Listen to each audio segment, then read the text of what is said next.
Hello students, my self Divya. तो आज का हमारा टॉपिक है जेनेटिक्स। आज हम डिस्कस करने जा रहे हैं जेनेटिक्स के ऊपर। तो जिसको मियोसिस अच्छे से समझ में आ गया, मैंने इससे पहले इसीलिए मैंने मियोसिस के लिए वीडियो बनाई थी ताकि हम जेनेटिक्स को इजीली समझ पाए। बहुत ही इंटरेस्टिंग है। अगर आप इसको स्टडी के वे से लेकर चलोगे तो आपके लिए बोर है।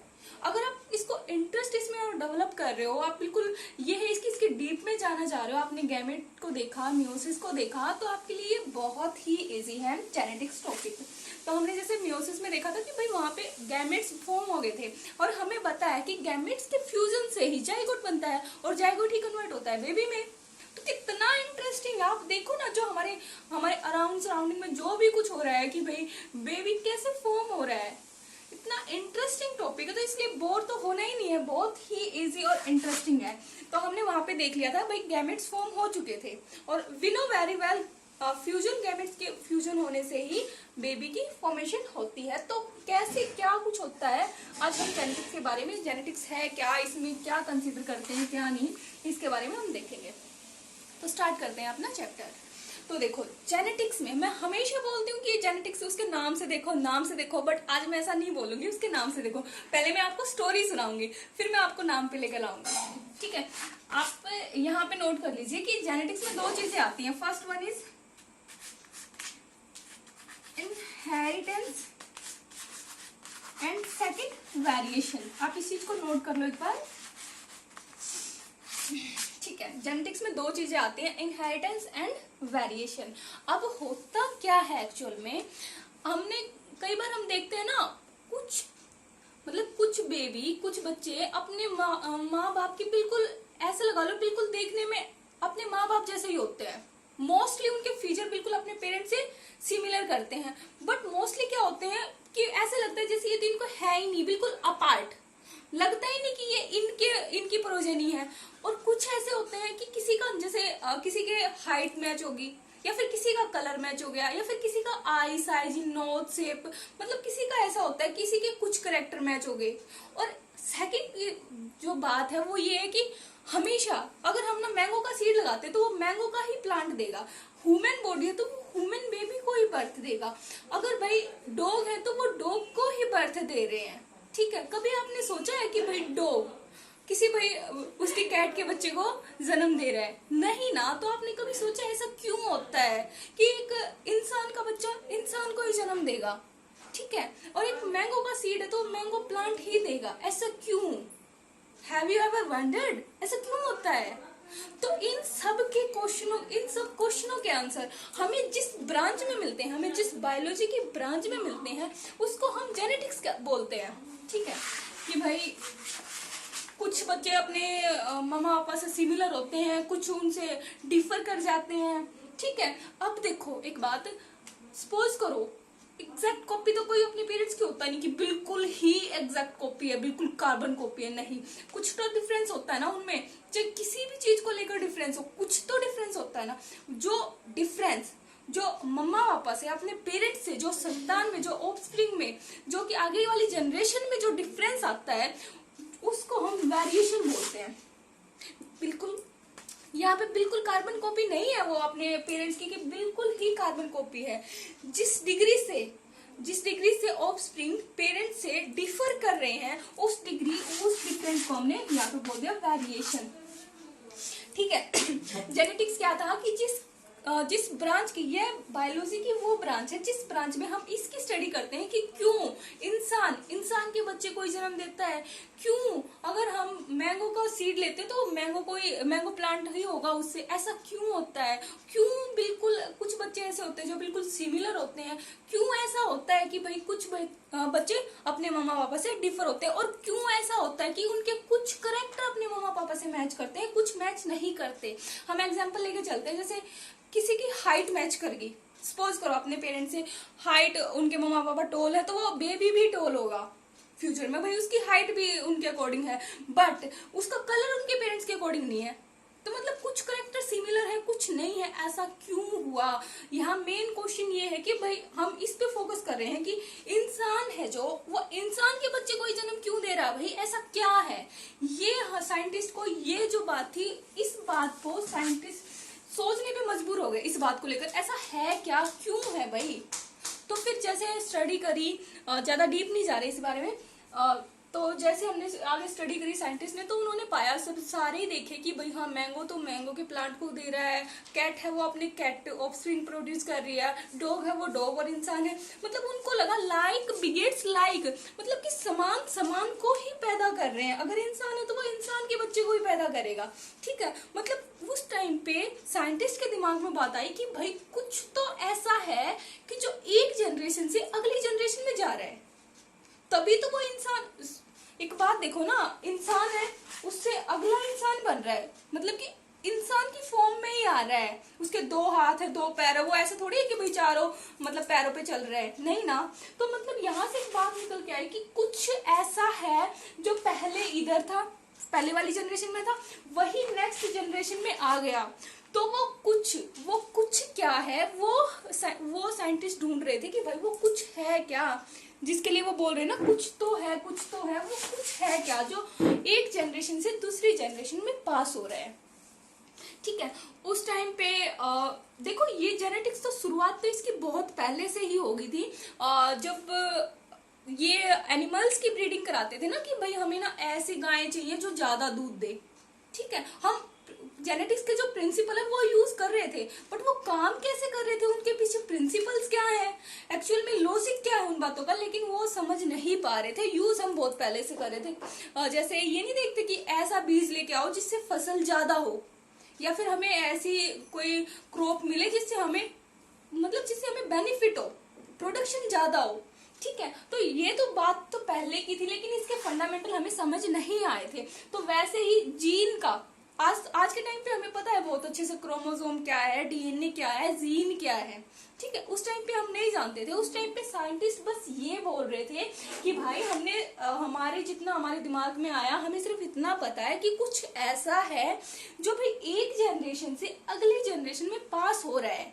जिस वजह से ही जो ऑफस्प्रिंग है, जो संतानें हैं, वो अपने माता पिता के जैसी होती हैं, ठीक है। इसमें चाहे वो संतान किसी की भी हो, या तो फिर वो कुत्ते बिल्ली या फिर इंसान की किसी की भी हो, वो उसके जैसे उसके पेरेंट्स हो गए, वो उन जैसी ही होगी, ठीक है।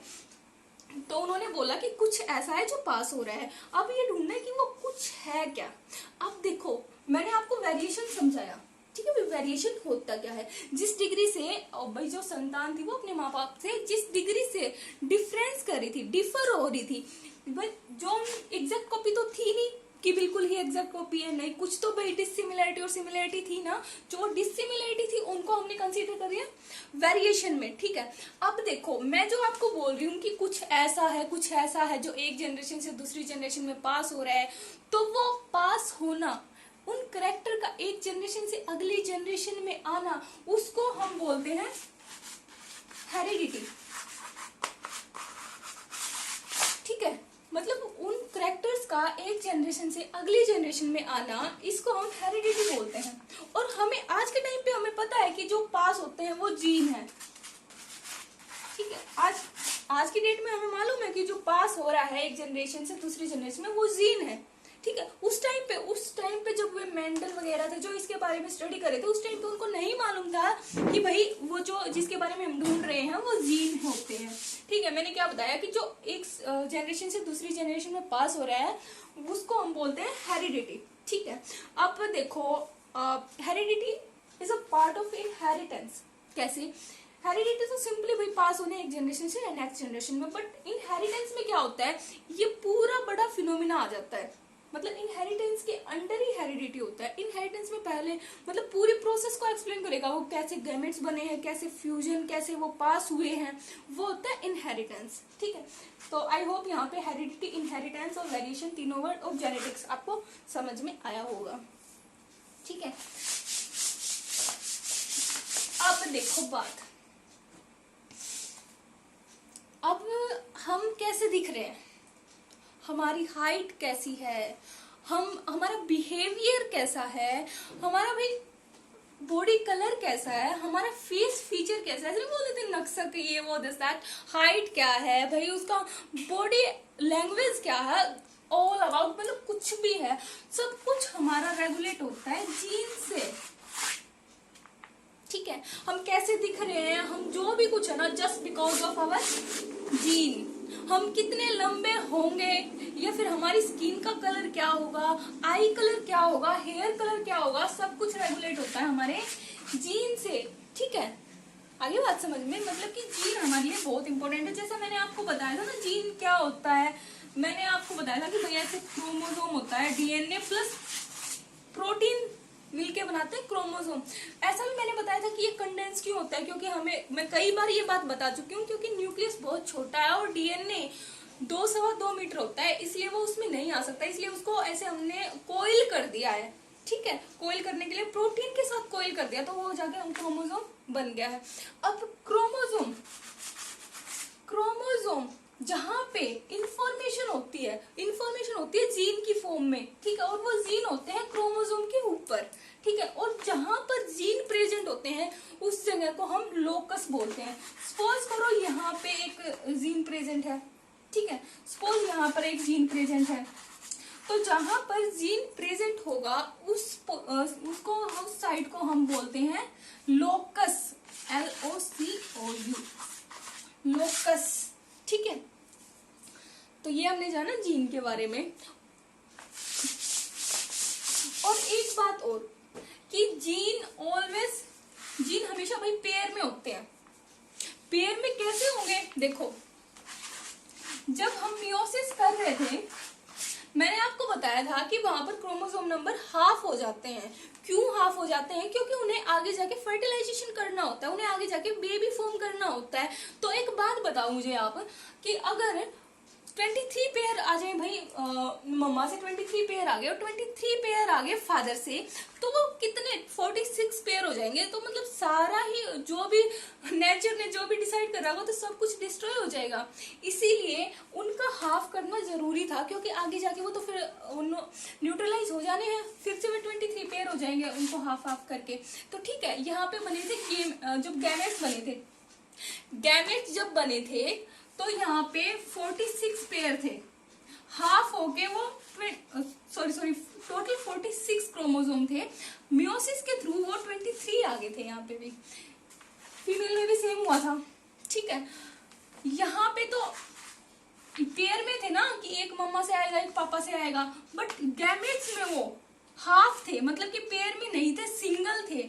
वैसे तो जीन है कोई भी वो पेयर में प्रेजेंट होगा, पर गैमेट्स में वो प्रेजेंट होगा सिंगल। अब देखो ये बात आपको कैसे, सपोज इसको मैं ना यहां से मैं लॉ ऑफ डोमिनेंस कनेक्ट कर रही हूँ। ठीक है, तो ध्यान यहाँ पे दो, इससे ये बात भी क्लियर होगी और लॉ ऑफ डोमिनेंस भी क्लियर हो जाएगा। यहाँ पे देखो,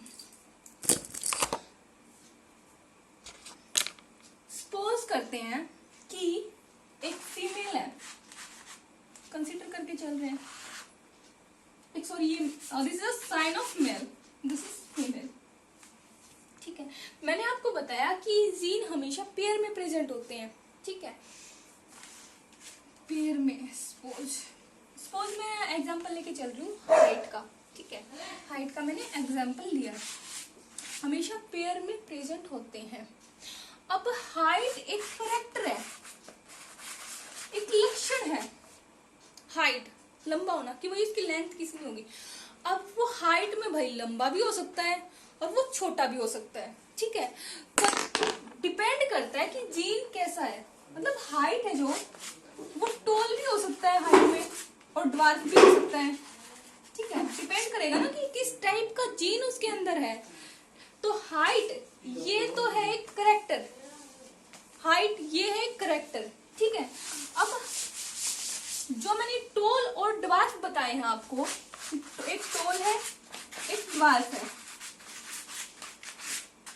ये है अलील एक दूसरे के। ये जीन है कि भाई हाइट तो एक करेक्टर था, और ये करेक्टर किसका करेक्टर है, ये करेक्टर हाइट के लिए gene.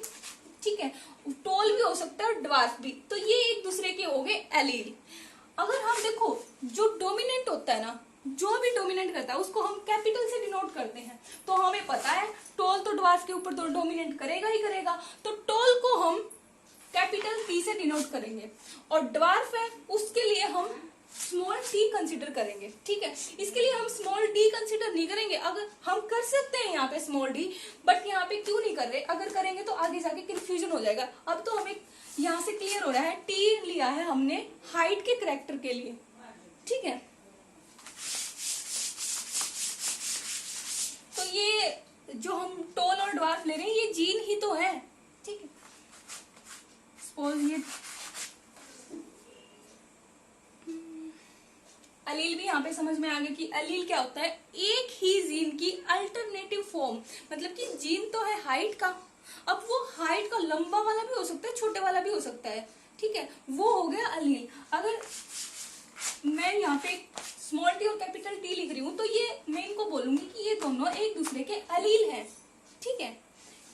Capital T small T का अलील है और स्मॉल टी कैपिटल टी का अलील है, ठीक है।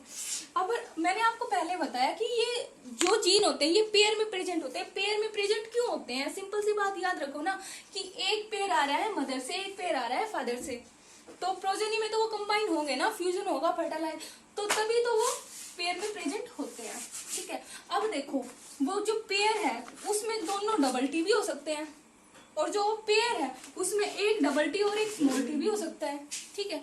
और उसमें एक और पॉसिबिलिटी बनती है कि स्मॉल टी भी हो सकते हैं ना।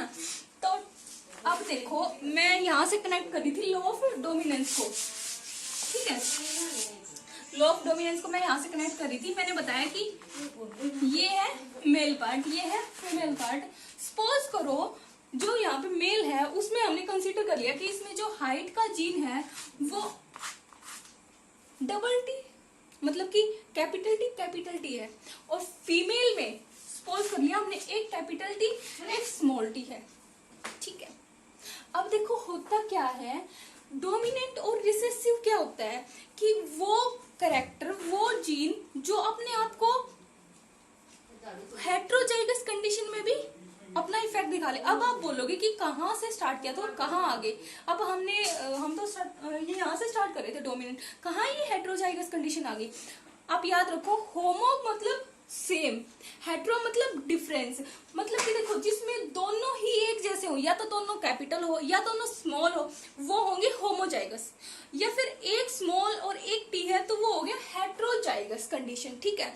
अब देखो जो डोमिनेंट होगा, अब देखो ना जो डोमिनेंट होता है वो तो अकेला ही काम चला लेता है, अकेले से इसका इफेक्ट आ जाता है। जो रिसेसिव होते हैं उनको तो पेयर में चलना पड़ता है जब वो इफेक्ट दिखा पाते हैं। रियल लाइफ से कनेक्ट करो, एग्जांपल लो अपना खुद, ठीक है। अब देखो ना अपने राउंड में जो भाई डोमिनेंट होता है उसको एक की प्रेजेंट उसकी काफी होती है, ठीक है। तो मैंने क्या बताया कि डोमिनेंट जो सा था वो अकेला होके भी अपना इफेक्ट दिखा देगा, लेकिन जो रिसेसिव होगा उसको अपना इफेक्ट दिखाने के लिए पेयर में आना पड़ेगा, ठीक है। तो यहाँ पे कैपिटल टी है एक स्मॉल टी है, मतलब कि ये होगा तो टोल ही ना।